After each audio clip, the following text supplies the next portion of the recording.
Boa noite, meus irmãos, a paz do Senhor a todos. Estamos felizes de estar aqui nesta noite servindo ao Senhor e nesse momento poder ouvir a pregação da sua palavra. Estamos pregando uma série de mensagens no livro de Atos.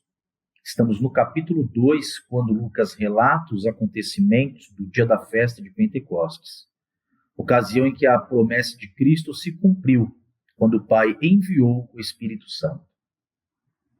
Já falamos nos versos 1 a 4 sobre como o Espírito Santo desceu e o porquê de Deus ter enviado o seu Espírito justamente naquele dia, assim como também vimos o que significa ser cheio do Espírito Santo.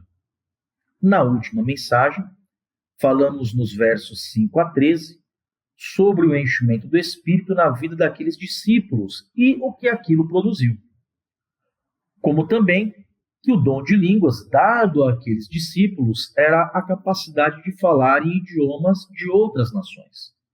Deus escolheu aquele sinal para mostrar que ele estava chamando para a salvação não apenas pessoas do povo de Israel, mas de todas as línguas, tribos e nações. Hoje, vamos fazer a leitura dos versos 14 ao 37, onde falaremos sobre o sermão de Pedro e como o modelo apostólico de pregação é importante. Esse texto será dividido em 2 ou talvez 3 mensagens que pregaremos nos outros dias. Mas vamos ler então o texto e orar. Atos 2, a partir do verso 14. Então se levantou Pedro com os 11 e, erguendo a voz, advertiu-os nestes termos: varões judeus e todos os habitantes de Jerusalém, tomai conhecimento disto e atentai nas minhas palavras. Estes homens não estão embriagados, como vindes pensando, sendo esta a 3ª hora do dia. Mas o que ocorre é o que foi dito por intermédio do profeta Joel. E acontecerá nos últimos dias, diz o Senhor, que derramarei do meu espírito sobre toda a carne. Vossos filhos e vossas filhas profetizarão. Vossos jovens terão visões e sonharão vossos velhos.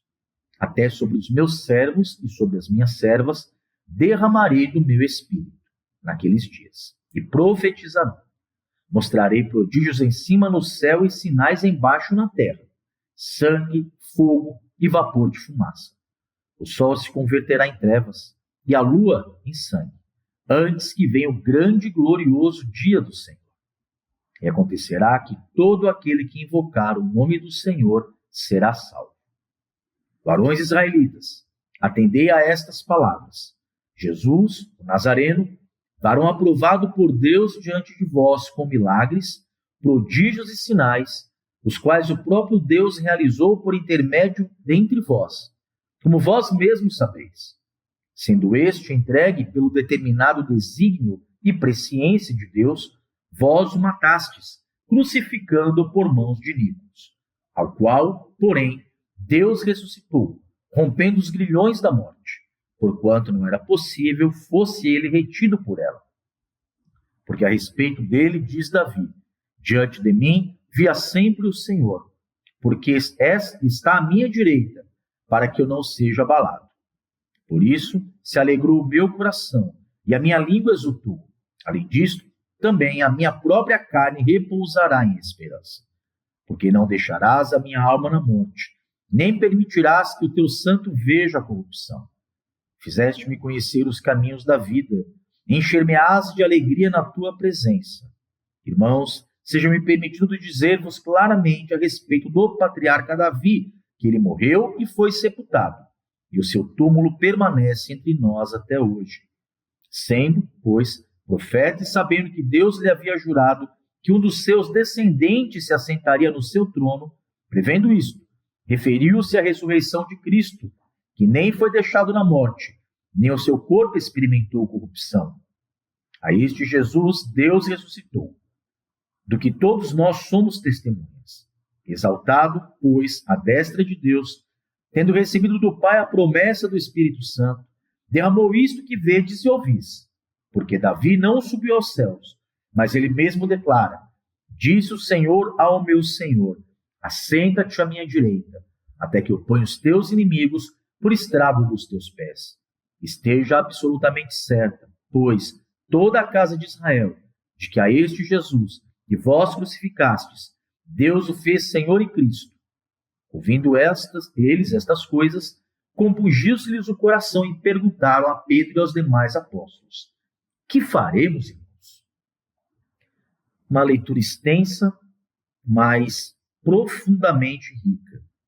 Vamos orar, irmãos. Ó Deus bendito, agradecemos ao Senhor por ter nos dado a tua palavra para que nela pudéssemos meditar, refletir e, nesse momento, ouvir a pregação da mesma. Te louvamos, ó Senhor, por reunir o seu povo nesta noite, neste lugar. E rogamos a Ti que nos dê compreensão, entendimento, ilumine as nossas mentes, ó Deus, para que possamos compreender qual seja a vontade do Senhor. Oramos a Ti, em nome do Senhor Jesus Cristo. Amém. Irmãos, esse maravilhoso texto que lemos aqui é a pregação do apóstolo Pedro no dia de Pentecostes. Na verdade, essa é a primeira pregação do Evangelho feita por um apóstolo após a ascensão de Cristo ao céu. E por ser a primeira, ela é um modelo e um fiel modelo para toda a pregação que se sucedeu após ela. Não só a pregação dos outros apóstolos, mas de cada sermão pregado ao longo de todos esses séculos por todos aqueles que desejam pregar a palavra de Deus com fidelidade. Por isso também é nossa responsabilidade aprender a estrutura desse sermão de Pedro. Mas antes de vermos essa estrutura, devemos observar outra coisa importante através de uma pergunta. O que levou Pedro a pregar este sermão de forma que foi pregado? O que aconteceu para que um homem que, por medo, havia negado a Cristo, agora, 50 dias depois, de forma tão ousada, viesse anunciar o nome de Jesus como Senhor e Cristo? O que aconteceu?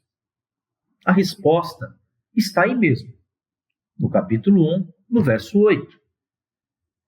Mas recebereis poder ao descer sobre vós o Espírito Santo, e sereis minhas testemunhas tanto em Jerusalém, como em toda a Judéia e Samaria e até os confins da terra. Também aí em Atos, no capítulo 2, versos 1 a 4, que já inclusive pregamos, Lucas registra: ao cumprir-se o dia de Pentecostes, estavam todos reunidos no mesmo lugar.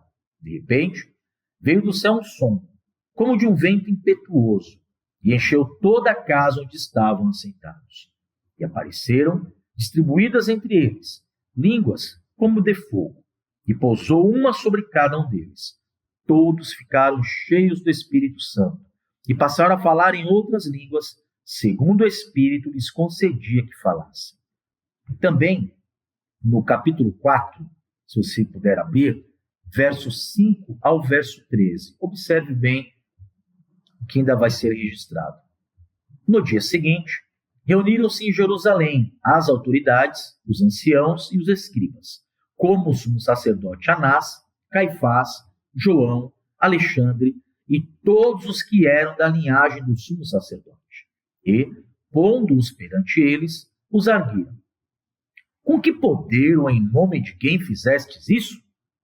Então, Pedro, cheio do Espírito Santo, lhes disse: autoridades do povo e anciãos, visto que hoje somos interrogados a propósito do benefício feito a um homem enfermo e do modo por que ele foi curado, tomai conhecimento vós todos e todo o povo de Israel, de que, em nome de Jesus Cristo, o Nazareno, a quem vós crucificastes e a quem Deus ressuscitou dentre os mortos, sim, em seu nome é que este está curado perante vós. Este Jesus é a pedra rejeitada por vós, os construtores, a qual se tornou a pedra angular. E não há salvação em nenhum outro, porque abaixo do céu não existe nenhum outro nome dado entre os homens, pelo qual importa que sejamos salvos. Ao verem a intrepidez de Pedro e João, sabendo que eram homens iletrados e incultos, admiraram-se e reconheceram que haviam eles estado com Jesus. Meus irmãos, o que levou Pedro a tão grande mudança foi que ele havia recebido o Espírito Santo. E agora, cheio do Espírito, ele é revestido de poder para anunciar com intrepidez, sem medos, e com autoridade o Evangelho da salvação em nome de Jesus. É assim que Pedro está, quando aí no verso 14, ele começa a pregar o seu sermão. Observe o verso 14. Então se levantou Pedro com os 11, e erguendo a voz advertiu-os nestes termos: varões judeus e todos os habitantes de Jerusalém, tomai conhecimento disto e atentai nas minhas palavras. O verso começa aqui afirmando que Pedro se levantou. Ele não é um homem, mas com medo e inseguro. Ele não é mais este homem. Mas ele se coloca em pé diante daquela multidão para adverti-los, para chamar-lhes a atenção. A própria atitude de se colocar em pé já é algo que chama a atenção das pessoas, pois é uma posição assumida por alguém que goza de autoridade para se pronunciar. Essa autoridade será reconhecida pelos ouvintes, mas não só por ele ter se colocado em pé, mas principalmente pelo conteúdo de sua mensagem. Mas essa autoridade não era apenas de Pedro, porque o verso continua dizendo que ele se levantou com os 11. E há algumas observações que devemos fazer aqui. Mesmo que todos aqueles discípulos, cerca de 120 que se reuniam ali no cenáculo para orar de forma unânime, tenha recebido o Espírito Santo, não são todos que se levantam para pregar. Quem vai pregar esse sermão é Pedro, mas ele não se levantou sozinho. O texto diz que ele levantou com os outros 11. Os outros 11 que foram chamados por Cristo para o apostolado, ou seja, só quem pregava nas igrejas eram os apóstolos. E depois foram instituídos presbíteros para fazê-lo também. Mas preste atenção neste detalhe. Ele se levantou com os 11. Quando nós lemos, vemos apenas Pedro pregando. Porque ele se levantou então com os 11? Porque ele falava a doutrina dos apóstolos. Veja o verso 42. E perseveravam na doutrina dos apóstolos. Não é na doutrina de um único apóstolo, mas é na doutrina de um colégio apostólico. Porque na doutrina da igreja, a pedra angular é Cristo, que fundamenta a doutrina dos apóstolos, na qual estamos todos construindo este edifício. Por isso, todo aquele que se levanta para pregar de forma fiel o evangelho, ele se levanta com os 12. Quando o ministro do evangelho se levanta para pregar nesse púlpito, ele tem que se levantar com os 12. Isso porque a pregação não pode ser a interpretação particular do ministro. Não pode ser uma suposta nova revelação. Isso é se levantar sozinho. Perceba que é aí onde começa a heresia. Devemos rechaçar toda nova doutrina, todo novo ensino, novas doutrinas que não são o ensino de Cristo, o ensino que ele transmitiu àqueles apóstolos. Ser cheio do Espírito Santo e conhecer e falar a verdadeira doutrina bíblica é tão importante e vital que somente com esses dois distintivos é que o apóstolo Pedro pôde pregar esse glorioso sermão com características que servem de modelo para toda a pregação que visa ser fiel e glorificar a Deus.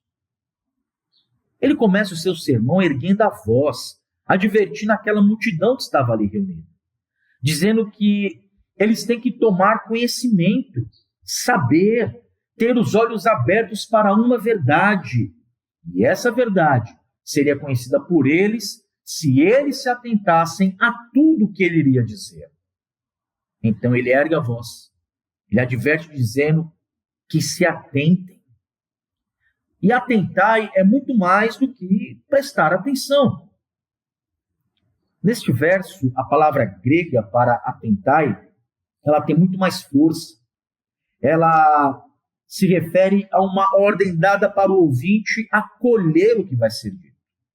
Em outras palavras, é receber e aceitar aquela verdade que vai ser dita. E a primeira verdade que eles deveriam acolher está aí no verso 15. O texto diz: estes homens não estão embriagados, como vindes pensando, sendo esta a terceira hora do dia. Pedro está se referindo à reação que alguns dos ouvintes tiveram ao ouvir os discípulos falando em outras línguas. Essa reação, inclusive, está registrada no verso 12 e 13. Observe bem.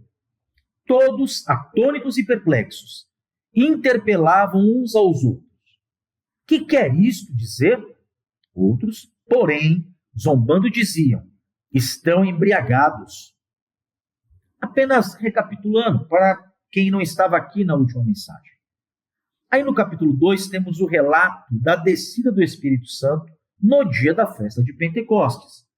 Naquele dia, os apóstolos foram cheios do Espírito e começaram a anunciar as grandezas de Deus, ou seja, a palavra de Deus, em outras línguas as quais eles nunca haviam aprendido. Aquelas línguas que eles falaram não eram essas supostas línguas sem sentido, desconexas que alguns irmãos falam hoje. Mas o texto deixa mais do que claro que eram os idiomas da terra natal das pessoas que se encontravam na festa. Veja aí os versos 5 e 6. Ora, estavam habitando em Jerusalém judeus, homens piedosos, vindos de todas as nações debaixo do céu. Quando, pois, se fez ouvir aquela voz, afluiu a multidão, que se possuiu de perplexidade, porquanto cada um os ouvia falar na sua própria língua. Entenda que pessoas de mais de 10 nacionalidades diferentes ouviram os discípulos falarem em seus próprios idiomas. Mas nem todos ali entendiam outro idioma, e por isso acusaram os discípulos de estarem bêbados, ou seja, falando como bêbados, pois é assim que uma língua estrangeira soa para quem não a conhece. Imagine a confusão que foi para alguns ouvirem mais de 10 idiomas diferentes serem pronunciados ali por aqueles discípulos. Por isso, Pedro, ele inicia o seu sermão afirmando que aqueles homens não estavam bêbados, pois ainda era a terceira hora do dia, ou seja, 9 horas da manhã. Essa é uma informação importante, pois era costume dos judeus jejuarem até a 4ª hora, que era às 10 da manhã. Portanto, aquela hora eles estavam sem comer e sem beber. Era impossível que eles estivessem embriagados.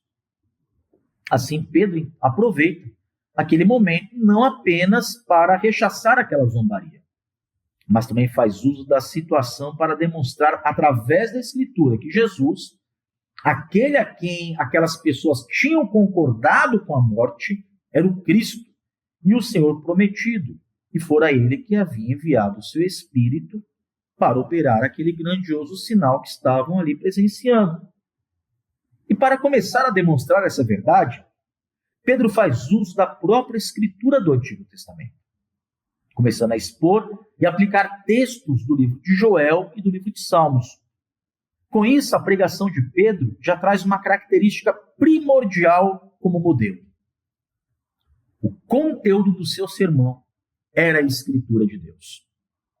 E a partir daqui, podemos começar a enumerar algumas outras características deste sermão. E com honestidade, avaliar se as pregações modernas têm seguido esse modelo ou não. Então, a primeira característica que nós podemos ver neste sermão de Pedro é que era um sermão que tinha relevância. Nos versículos 14 e 15, Pedro começa o seu sermão relatando os eventos ocorridos na vida dos ouvintes e ao seu redor. Ele respondeu às perguntas que eles fizeram e forneceu informações específicas de que eles precisavam para o entendimento da atual situação. Por isso, seu sermão era relevante. Segundo, esse sermão era bíblico e expositivo. Nos versos 16 ao 21, no 25 ao 28, também os versos 35 e 34, Pedro citou passagens do Antigo Testamento. Ele então explicou o significado de cada passagem e fez uma aplicação de cada uma para a vida daquele público que estava ouvindo o seu sermão. Então, a sua mensagem era bíblica e expositiva. Mas uma terceira característica é que ela era cristocêntrica. O assunto da mensagem de Pedro era a pessoa e a obra de Jesus Cristo. Nós podemos ver isso dos versos 22 e os que vêm depois deste. Então, do verso 22 em diante, podemos ver que o sermão de Pedro era um sermão cristocêntrico. Em quarto, era uma pregação específica e pessoal na aplicação. Pedro ele se dirigiu aos seus ouvintes de modo direto, dizendo, lá no verso 22, atendei a estas palavras. Lá no verso 23 ele vai dizer, vós o matastes, crucificando-o, se referindo aqui a Cristo. E lá no verso 36 ele vai dizer, esteja certa toda a casa de Israel de que a este Jesus que vós crucificastes, Deus o fez Senhor e Cristo. Então Pedro não fez apenas uma preleção sobre fatos, mas ele buscou energicamente gravar a verdade na alma deles, fazendo com que sua pregação tivesse um teor pessoal, pois foram aquelas pessoas que haviam concordado com a morte do Salvador. Uma quinta característica é que esta pregação era autoritativa. Pedro ele declarou de modo ousado os fatos inegociáveis do Evangelho. Ele ordenou que eles atendessem à verdade sobre o homem que fora aprovado diante deles com milagres, prodígios e sinais. Podemos ver isso no verso 22. Então, havia uma autoridade. Pedro, ele coloca isso diante dos seus ouvintes. E, por fim, uma sexta característica, que era uma pregação proposital. As suas palavras destinaram-se a persuadir aqueles que o ouviam. Ele queria causar um efeito nessas pessoas, por meio do poder do Espírito Santo, e incitá-las a agir com base na verdade que ouviram. É o que podemos ver dos versos 37 em diante. Esse foi o tipo de ensinamento que os apóstolos apresentaram à igreja primitiva. O tipo de ensinamento no qual a igreja perseverou durante muito tempo. Esse é o modelo no qual toda igreja, todo pregador deve perseverar se pretende ter em suas reuniões a verdadeira, santa e pura pregação da Escritura. Pedro pregou um sermão que era a exposição e a aplicação das Escrituras. Relevante, autoritativo, cristocêntrico, pessoal na aplicação e com propósito. Esse é o padrão. E todos que têm a difícil responsabilidade de pregar devem clamar. E toda a igreja que irá ouvir a pregação deve clamar. Os pregadores devem clamar para que sejam cheios do Espírito e tenham coragem para anunciar todo o conselho de Deus. E a igreja deve clamar para que o mesmo Espírito compunja os corações, quebrante o coração, para que possamos ser transformados e a palavra de Cristo nos cause efeito. Meus irmãos, que maravilha poder ver todas estas coisas. É um texto extenso, é bem provável que ele seja dividido em 2 ou 3 sermões. Hoje nós vamos encerrar por aqui e veremos então no próximo sermão os desdobramentos. Mas apenas para concluir o que foi dito nesta noite, nós vivemos tempos difíceis, irmãos. Tempos em que o Evangelho de Cristo, a Escritura de Deus, é atacada de toda maneira pelos homens ímpios que tentam subverter a verdade santa em mentira. São ideologias e sofismas usados por Satanás para que a mente dos incrédulos permaneça nas trevas. Quanto a essa oposição do mundo, nós não ficamos surpresos. Pelo contrário, isso é o esperado. O que ainda nos surpreende é que muitos daqueles que se chamam pelo nome de cristãos também têm uma atitude de oposição à palavra de Deus. Em especial, uma oposição à pregação dessa palavra nos púlpitos, domingo após domingo. Essa exposição não é tão explícita como a que o mundo faz. Perdão, essa oposição. Ela não é tão explícita como a oposição que o mundo faz. Mas ela se dá quando os crentes começam a dizer que a pregação não precisa ser tão contundente, ou tão pessoal, ou ainda que não precisa apontar o pecado de forma que alguém se sinta mal. Isso é uma oposição feita dentro da própria igreja. Então, influenciados por esse tipo de pensamento, muitos pregadores estão acomodando a pregação do Evangelho a um sermão que agrade os seus ouvintes. Assim, a pregação virou quase que uma palestra de autoajuda, uma espécie de bate-papo com os irmãos. Mas essa não é a natureza do sermão. A conversa, o diálogo, não. A natureza do culto como um todo é dialogal. Sim, porque Deus nos chama nessa santa convocação e nos responde em oração, em cânticos de exaltação. É assim que nós dialogamos com o Senhor no culto.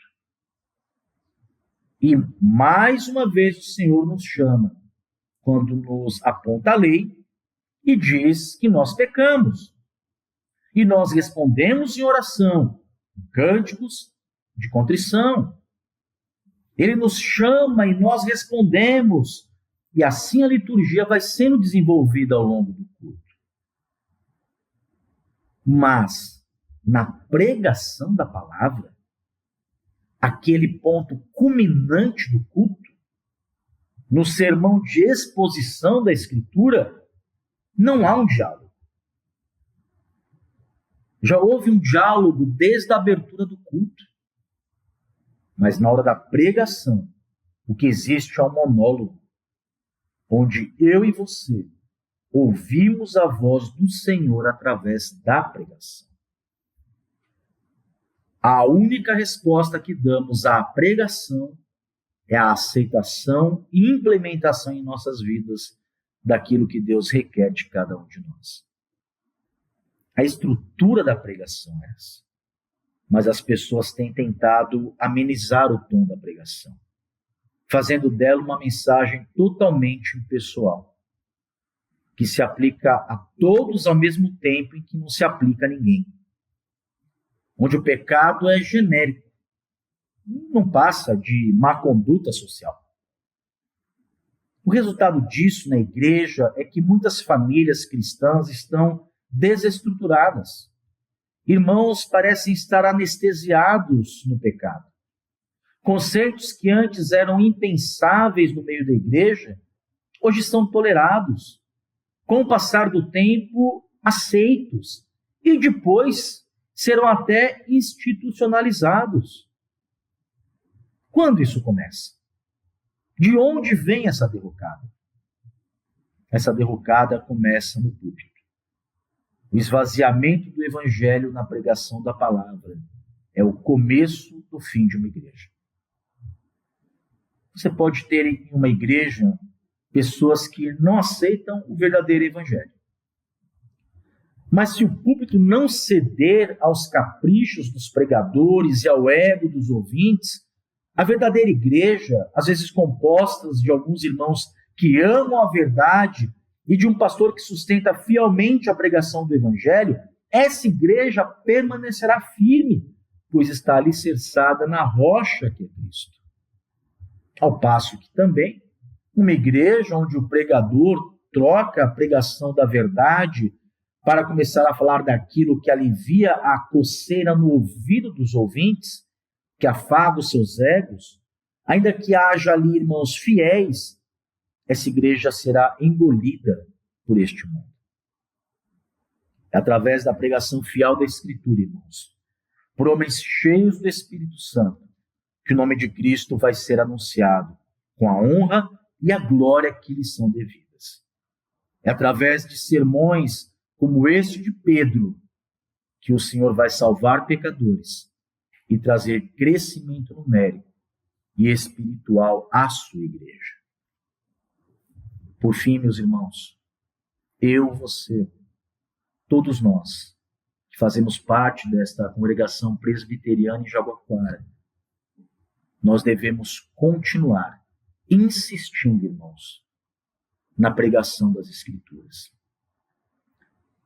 Que o sermão, que a exposição, ela possa ser uma marca desta igreja, sabendo que é através da pregação que o Senhor alcançará os seus eleitos e fará com que o número de pessoas aqui seja multiplicado.